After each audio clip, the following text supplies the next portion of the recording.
You're like the guy when it comes to like the cleanest, most precise blast beats. What do you reckon? You're like, who, me? Um, what do you think is like a major aspect that you think most extreme metal drummers overlook? Geez, it,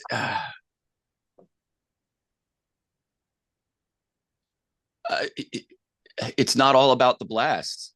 The blast is just one part. It's about transitions. It's getting in and out of them. That for me. That's what I'm into.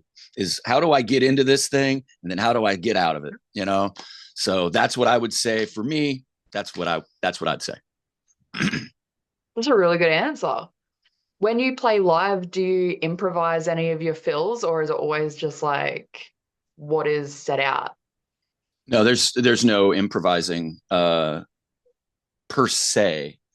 Uh, like if we have like a part of a song where, for instance, on Praise the Lord, Opium for the Masses, when we end that song, it ends on the album as a fade out.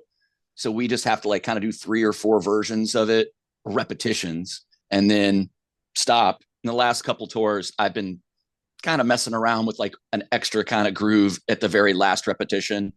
But generally, I try to do what is on the album because that's what you, the audience member, is expecting.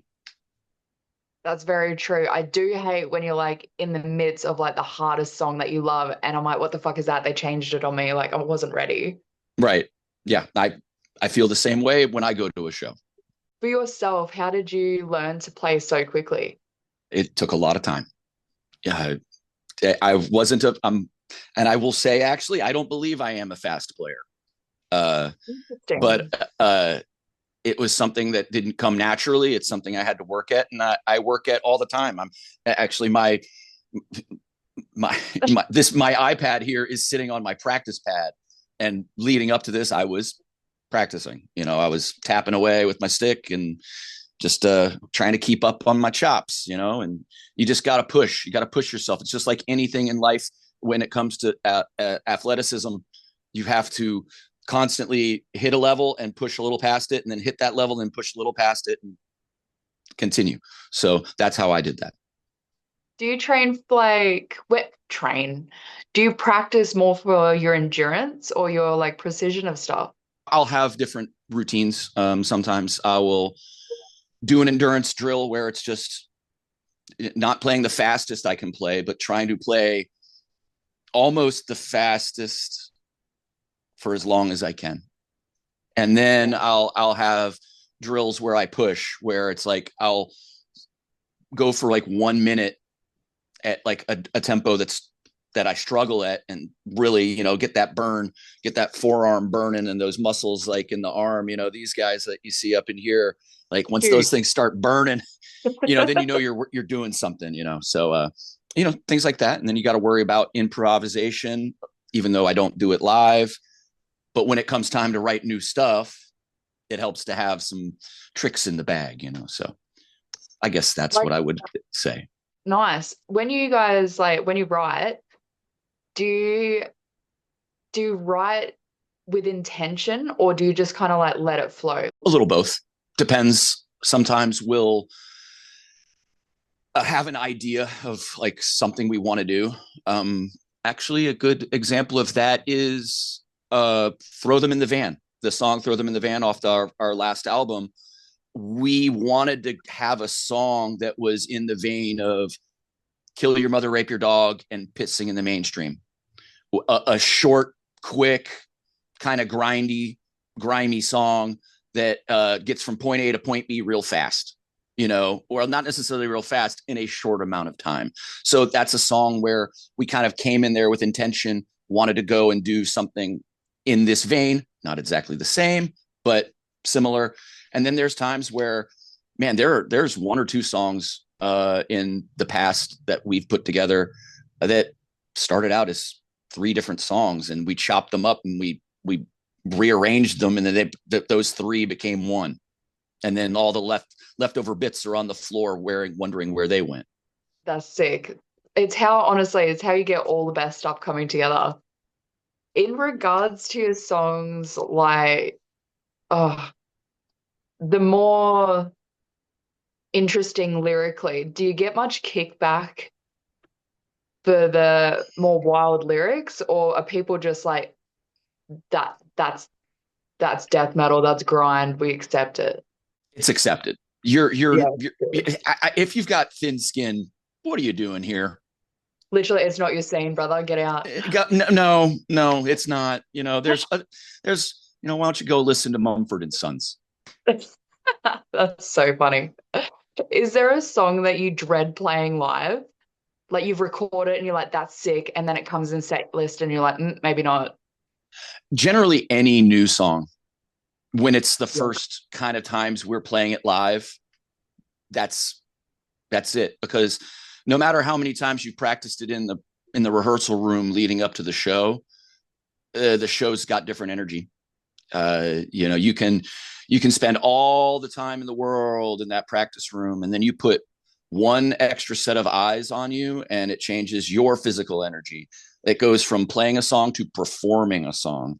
So when it's a newer song, it's not ingrained into the muscles in your mind where you can just kind of just start it and finish it.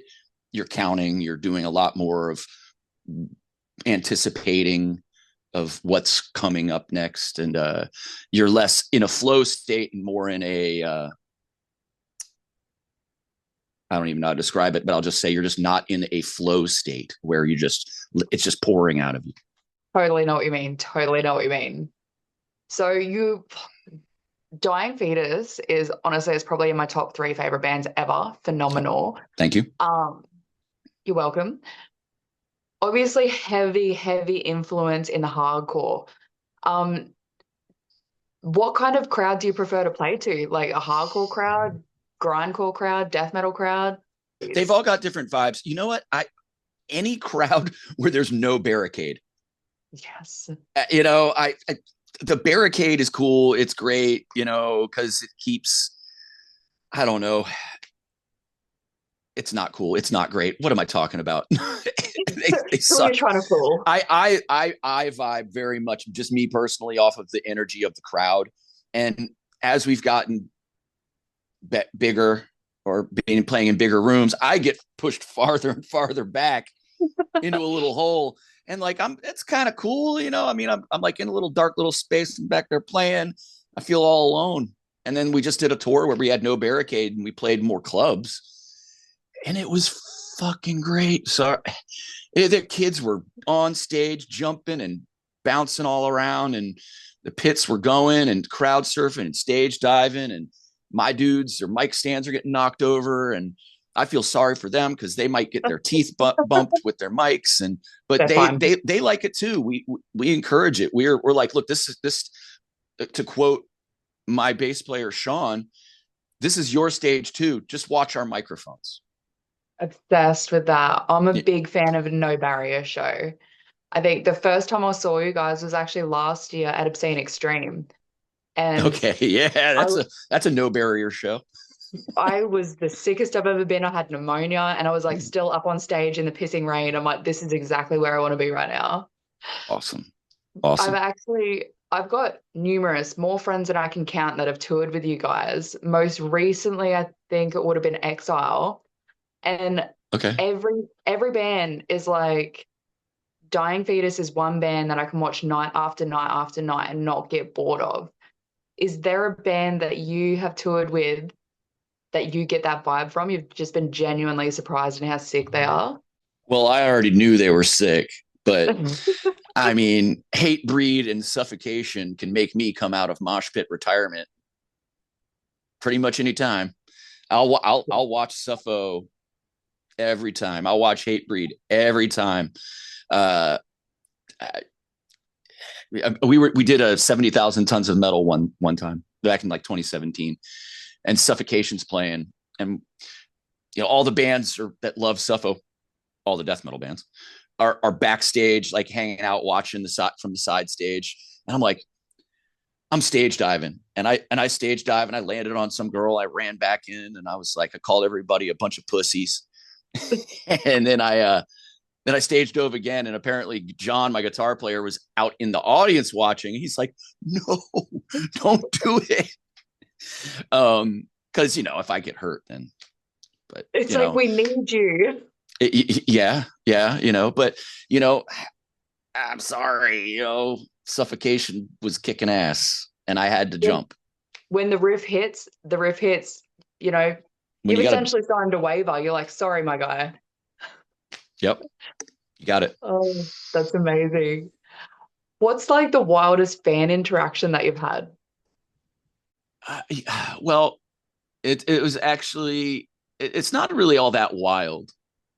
I remember walking back to a show from getting dinner, and when I was going to get dinner, I saw two young guys and a woman's mom, young kids, couldn't drive, coming to the show.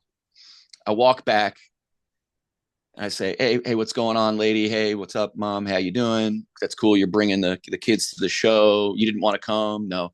And so I said, hey, let's take a picture together and send it to your kids and tell them, haha, look who I just met. So, that was just a fun thing. As far as just like a wild interaction, I guess it's just, I think the things that probably catch me most off guard is when somebody tells me that like our music means something to them. It's Very like, wholesome. and like, uh, it's like, really? Okay, cool. I'm flattered and humbled, and that's always cool to hear. That's really, really nice. I do love that. With your like, okay, for yourself, what is your like 10 out of 10 perfect record? Like hardcore or death metal? Oh, I'll name one hardcore, um, Sick of It All, Scratch the Surface, Ooh. front to back, badass album. And then death metal, Deicide, Once Upon the Cross, or Legion. Uh, What pretty about them? pretty solid. And then outside of death metal, I like some synthwave stuff. So like pretty much any Carpenter Brute album is bad as hell. So Not familiar. I'm definitely gonna go check that out. do it. I was gonna ask like how do you detox your ears? What's your go-to? Is it synthwave? Uh, yeah, I listen to podcasts. I actually don't actively listen to a lot of music these days. Um, I do listen to music, but um, if I'm due, it's probably like synthwave. It's probably a Carpenter Brute album, maybe.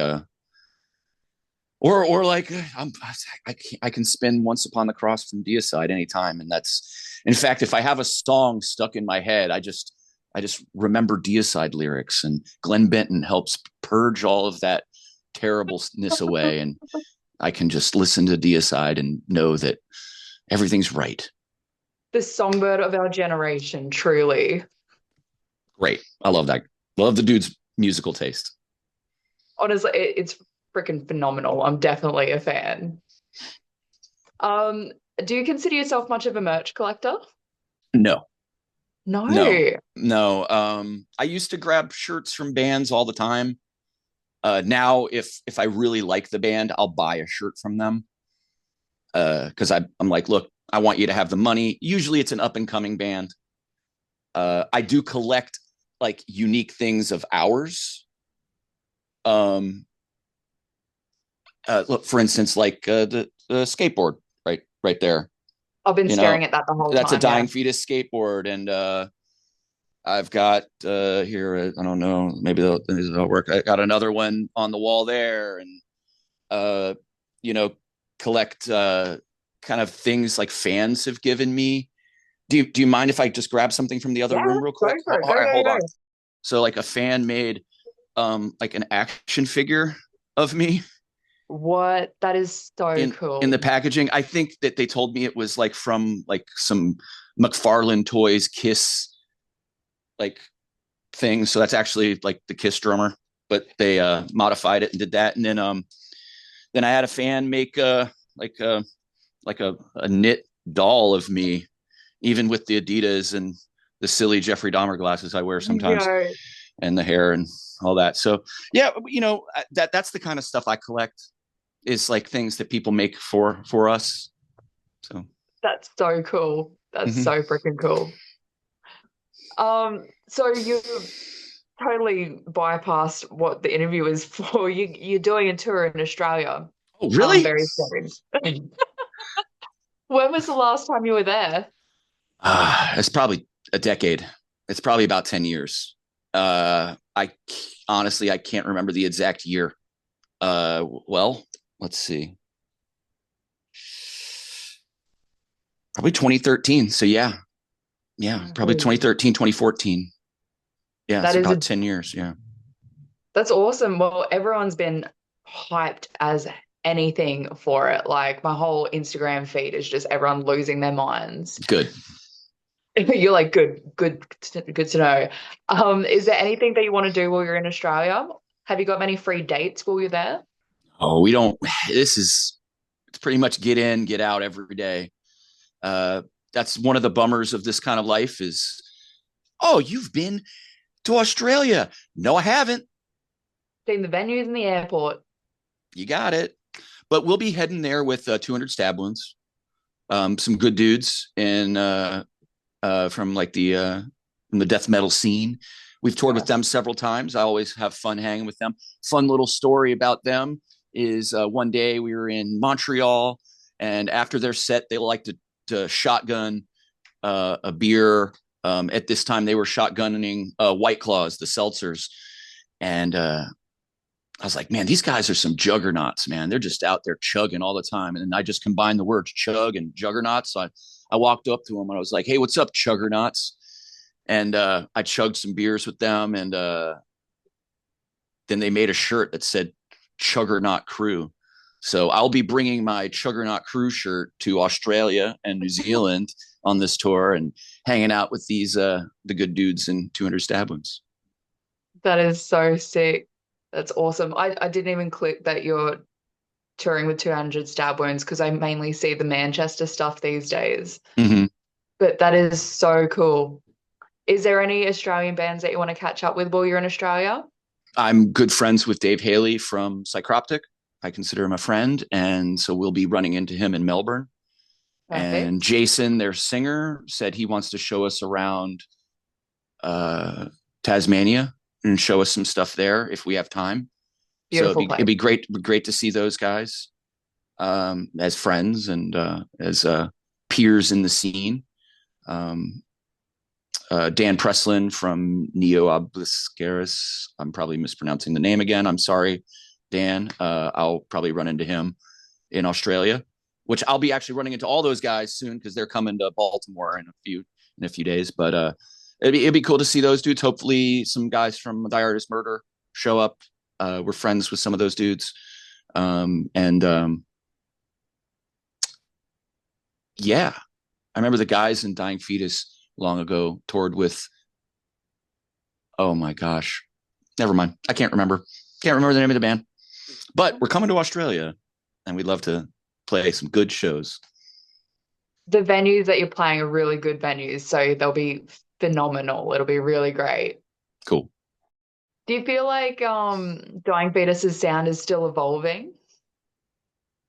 Yeah, we're not like adding jazzy interludes into our stuff because that's not what we're about. But if you listen to the first album, Purification Through Violence, and where we are now, it's kind of obvious that there's been progression.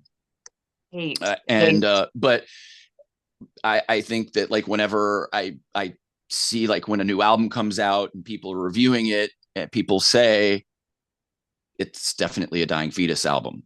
So there is a core element, a ingredient that is always present, and we I guess we have a sound. I don't know. You 100% got a sound. You're one of the few band. Nah, look, a lot of bands have it, but one of the very distinctive bands where you can hear any aspect of it, and you're like, Dying Fetus. I don't even need to know what it is. I know it is. Well, I guess that's a good thing. I think so too. Definitely, definitely a good thing. Uh, do you feel like there's a Dying Fetus track that's been overlooked, like underrated? Dissidence. I believe it's called Dissidence off of Reign Supreme. Uh, that's a badass song. I That's a remember. great record. Thank you. It's definitely one of the ones that get quoted as one of our top ones. That and Destroy the Opposition. Everybody in the audience seems to view those as the best ones. But yeah, I'd say It's def Dissidence. Yeah. All right, awesome. Do you keep your head to the ear to the ground about more modern bands, local bands within your area or anything? Oh, I'm always going to shows. I'm going to one tonight. Actually, John, my Cool. guitar player, and I are going to jam, and then we're going to go see. Um, oh my gosh, my memory is dog shit. Oh, in human condition, we're going to go see them. Sick. So, but yeah, I'm at shows all the time. If you're in Baltimore and we're not on tour, you can probably find me at a venue, one of our local venues. And if it's not a show, I'm at the Auto Bar playing pool upstairs. So, uh, the hardcore is really popular here in Baltimore, and there's a hardcore show happening at one of the small clubs in town at least once a week. So, I'll be hanging around one of those. There's uh, there's a lot of really good local hardcore bands. Of course, we've got Turnstile that's just doing amazing, and Truth Cult, and End It, Jive Bomb, um, some death metal bands, Putresect, Putrescene, Bludgeoned into Deformity, which is a new band. I believe I'm pronouncing that, or I'm remembering that name correctly, which has members of Sanguine Sugarbog, Misery Index, and Jive Bomb in it. So yeah, we got some cool local stuff. Yeah, Thank you so much for your time. no problem. Have a really good morning or evening. But yes, thank you so much for your time. Really appreciate it. Appreciate you too. Thank you so much.